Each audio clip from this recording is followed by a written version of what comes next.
ஓம் சாந்தி. இன்று 9/7/2024. இன்றைய முரளியில் பகவான் குழந்தைகளை பார்த்து, இனிமையான குழந்தைகளே, உண்மையான தந்தையிடம் உள்ளேயும் வெளியேயும் உண்மையானவர் ஆகுங்கள். அப்போதுதான் தேவதையா ஆக முடியும். பிராமணர்களாகிய நீங்கள்தான் பரிஸ்தாவில் இருந்து தேவதை ஆகின்றீர்கள். இதனுடைய விளக்கம் என்னவென்றால், உண்மையான தந்தையிடம், அதாவது உண்மையான தந்தையிடம் உள்ளேயும் வெளியேயும், அதாவது மனதாலும் நடத்தையாலும் உண்மையானவர் ஆகுங்கள். அப்போதுதான் நீங்கள் தேவதை ஆக முடியும். தேவதையினுடைய சக்தி நமக்கு இறைவன் கொடுக்கின்றார். இதை யாராலும் நம்ப முடியாது. நம்பிக்கை வர வேண்டும். இறைவன் ஒருவர் இருக்கின்றார், அவர்தான் மனிதனும் தேவதை ஆகலாம் என்பதை, தேவதை ஆக்குகின்றார் என்பதை நீங்கள் இந்த ராஜயோகத்தை கற்றுக்கொண்டால் புரிந்து கொள்ள முடியும். நீங்கள் உண்மையானவர் ஆகும்போது உங்களை பிராமணராகிய நீங்கள் தான் பரிஸ்தாவில் இருந்து தேவதை ஆகின்றீர்கள். பிராமணர்கள் என்றால் நீங்கள் நினைப்பது போன்று ஜாதி என்ற உணர்வு இந்த இடத்தில் வரக்கூடாது. பிராமணர் என்றாலே சமுதாயத்தில் ஜாதி அடிப்படையில் நினைக்கின்றார்கள். ஆனால் இந்த இடத்தில் உயர்ந்தவர்கள் என்றால் கற்று அறிந்தவர்களை உயர்ந்தவர்கள், கல்லாதவர்களை உயர்ந்தவர்கள் என்று சொல்ல மாட்டார்கள். யாரெல்லாம் ராஜயோகத்தை கற்று அதன் மூலம் பல விஷயங்களை தெரிந்து கொள்ளலாம், பல அனுபவங்கள், பல விஷயங்கள் தெரிந்து கொள்ளலாம். நீங்கள் பரிஸ்தா என்றால் ஒளி ரூபம். ஒளி ரூபத்தில் இருந்து தேவதை, இறைவனாக, அதாவது தேவதைகளாக ஆகின்றீர்கள் என்று தலைப்பில் குறிப்பிடுகின்றார். கேள்வி: இந்த ஞானத்தை கேட்க அல்லது தாரணை செய்ய உரிமை உள்ளவர்களாக யார் இருக்க முடியும்? இது ஒரு ஞானம். 2 மார்க்கம் இருக்கின்றது, பக்தி மார்க்கம், ஞான மார்க்கம். பக்தி மார்க்கத்தை முடித்தால்தான் ஞான மார்க்கத்துக்கு வர முடியும். இந்த ஞானத்தை கேட்க அல்லது தாரணை செய்ய, தாரணை என்றால் இந்த ஞானத்தை கேட்டு, தாரணை என்றால் நடைமுறைப்படுத்த உரிமையுள்ளவர்களாக யார் இருக்க முடியும் என்று பகவான் கேள்வியை கேட்கின்றார். பதிலையும் அவரே சொல்கின்றார். யார் முழு சக்கரத்திலும் நடித்தார்களோ, யார் அனைத்திலும் அதிகமாக பக்தி செய்தார்களோ, அவர்கள்தான் ஞானத்தை தாரணை செய்வதில் மிக வேகமாக செல்வார்கள். அவர்கள்தான் உயர்ந்த பதவியும் அடைவார்கள். குழந்தைகளாகிய உங்களிடம் சிலர் கேட்கிறார்கள், நீங்கள் சாஸ்திரங்களை ஏற்றுக்கொள்வதில்லையா என்று. எந்த அளவுக்கு நாங்கள் சாஸ்திரங்களை படித்திருக்கிறோமோ, பக்தி செய்திருக்கிறோமோ, அந்த அளவிற்கு உலகத்தில் யாரும் செய்வதில்லை என்று சொல்லுங்கள். எங்களுக்கு இப்போது பக்தியின் பலன் கிடைத்திருக்கிறது, ஆகையினால் இப்போது பக்திக்கு அவசியம் இல்லை. மீண்டும் ஒரு முறை சொல்லுகின்றேன். இந்த ஞானத்தை கேட்க அல்லது தாரணை செய்ய உரிமை உள்ளவர்களாக யார் இருக்க முடியும்? யார் முழு சக்கரத்திலும் நடிப்பை நடத்தார்களோ, யார் அனைத்திலும் அதிகமாக பக்தி செய்தார்களோ, அவர்கள்தான் ஞானத்தை தாரணை செய்வதில் மிக வேகமாக செல்வார்கள். இந்த கேள்விக்கு பதில் இதில் அடங்கிவிட்டது. அவர்கள்தான் உயர்ந்த பதவி கிடைக்கும். உங்களிடம் சிலர் கேட்பார்கள், நீங்கள் சாஸ்திரங்களை ஏற்றுக்கொள்வதில்லையா? எந்த அளவிற்கு நாங்கள் படித்திருக்கிறோமா, பக்தி செய்திருக்கிறோமா, அந்த அளவிற்கு உலகில் யாரும் செய்வதில்லை என்று சொல்லுங்கள். அந்த அளவுக்கு, அதாவது அதிகமான அளவுக்கு பக்தி செய்தால்தான் இந்த ஞான மார்க்கத்திற்கு வர முடியும்.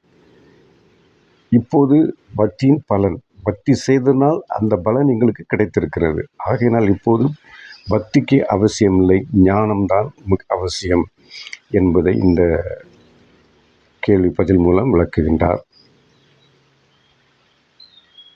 இரண்டாவது பகுதி தாரணை. தாரணைக்கான முக்கிய சாரம் 1.1 படைப்பவர் மற்றும் படைப்பின் இரகசியத்தை யதார்த்தமாக புரிந்து ஆஸ்திகர்களாக ஆக வேண்டும். நாடகத்தில் ஞானத்தில் குழப்பமடையக்கூடாது. தங்களுடைய புத்தியை எல்லைக்கு உட்பட்டதிலிருந்து நீக்கி எல்லையற்றதில் கொண்டு வர வேண்டும். படைப்பவர் மற்றும் படைப்பின் இரகசியத்தை யதார்த்தமாக புரிந்து ஆஸ்திகர்களாக ஆக வேண்டும். இதை முழுமையாக நீங்கள் தெரிந்து கொள்ள வேண்டும் என்றால் இந்த முரளியை முழுமையாக படித்தால்தான் அதனை புரிந்து கொள்ள முடியும். நாடகம், நம்மளுடைய வாழ்க்கையே நாடகம். நிச்சயிக்கப்பட்ட நாடகம். என்ன நடக்கின்றதோ நாடகத்தின்படி தான் நடக்கின்றது. நாம் கேள்வியை கேட்பதற்கு இடமே கிடையாது.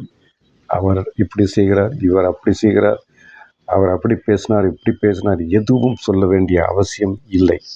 காரணம், நாடகம். இறைவனால் தீர்மானிக்கப்பட்ட இந்த நாடகத்தில் ஞானத்தின் குழப்பமடையக்கூடாது. தங்களுடைய புத்தியை எல்லைக்கு உட்பட்டதிலிருந்து நீக்கி எல்லையற்றதில் கொண்டு செல்ல வேண்டும். 2வது பாயிண்ட், சூட்சும வதனவாசி ஆகி பரிசுத்தாவாக ஆவதற்கு முழுமையாக தூய்மையாக வேண்டும். சூட்சும வதனம் வாசி என்றால் இந்த உலகத்தை 3 பிரிவாக பிரிக்கப்பட்டுள்ளது. ஸ்தூலம், சூட்சுமம், பரந்தாமம். ஸ்தூலம் என்றால் நாம் வசிக்கின்ற இடம். இப்போது நாம் இருக்கின்ற இடம் ஸ்தூலம்.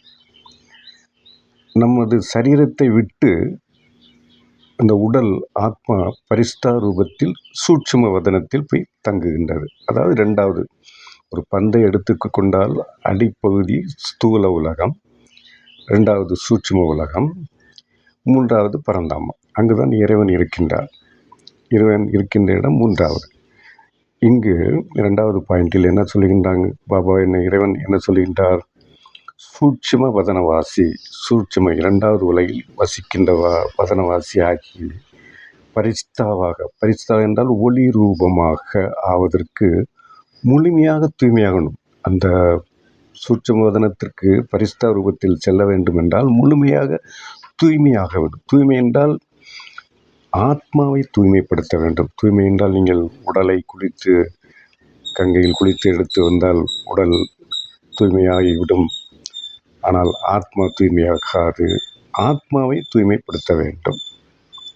ஆத்மாவில் நிறைந்திருக்கும் குப்பைகளை நினைவு பலத்தின் மூலம் நீக்கி சுத்தமாக்க வேண்டும்.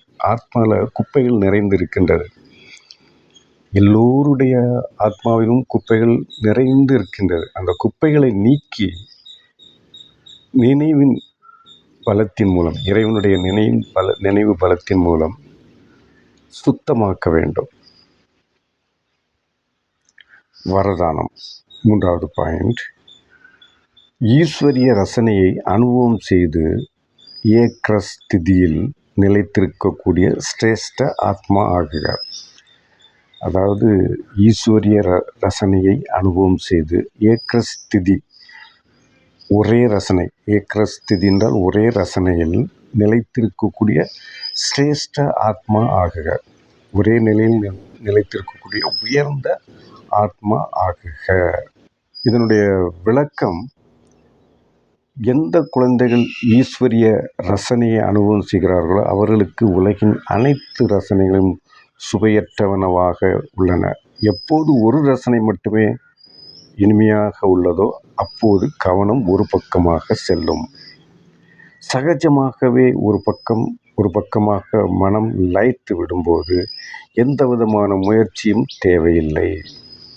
இறைவனின் அன்பு, இறைவனின் உதவி, இறைவனின் துணை, இறைவன் மூலம் சர்வ பிராப்திகள், சர்வ எல்லா பலன்களையும் சுலபமாக ஒரே ரசனையின் ஸ்திதியை உருவாக்கி விடுகிறது. அத்தகைய ஏக்கர ஸ்திதியில் நிலைத்திருக்கக்கூடிய ஆத்மாக்கள் தான் சிரேஷ்டமானவர்கள், உயர்ந்தவர்கள். ஸ்லோகன், குப்பைகளை உள்ளடக்கி கொண்டு ரத்தினங்களை கொடுப்பதுதான் மாஸ்டர் கடல் ஆவதாகும். குப்பைகளை உள்ளடக்கி கொண்டு ரத்தினங்களை கொடுக்கணும். குப்பைகளை கொடுக்கக்கூடாது. குப்பைகளை உள்ளடக்கி கொண்டு ரத்தினங்களை கொடுப்பது தான் மாஸ்டர் கடல் ஆவதாகும். இந்த ஸ்லோகனில் சொல்கிறாங்க. பொதுவாக இந்த வாணியை முழுமையாக படிக்க வேண்டும். முழுமையாக படித்தால்தான் உங்களுக்கு புரியும். இது சுருக்கமாக கேள்வி பதில், தாரணை, வரதானம், ஸ்லோகன், இது அத்தனையும் இறைவனால் நீங்கள் இந்த முரளி எப்படி வருகிறது, எங்கிருந்து வருகிறது, யார் மூலம் வருகிறது, எப்படி வருகிறது என்பதை தெரிந்து கொண்டால் உங்களுக்கு புரியும். இது இறைவனால் சொல்லப்பட்ட மகா வாக்கியங்கள். இறைவனுடைய மகிமை இந்த முரளி மூலமாக, வாணி முரளி என்று இரு வகையாக சொல்ல. வாணி என்றாலும் முரளி என்றாலும் ஒன்றுதான். இதன் மூலம் நாம் அறிந்து கொள்ளலாம்.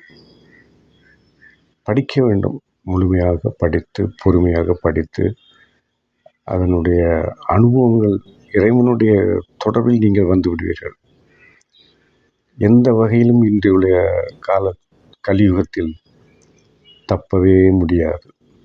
நீங்கள் தப்ப வேண்டும் என்றால், பாதுகாப்பான வாழ்க்கை அமைய வேண்டும் என்றால், இந்த ராஜயோகத்தை கற்றுக்கொண்டு முரளியை படியுங்கள். யாம் பெற்ற இன்பம் இவ்வையகம் பெறுக. நன்றி. ஓம் சாந்தி.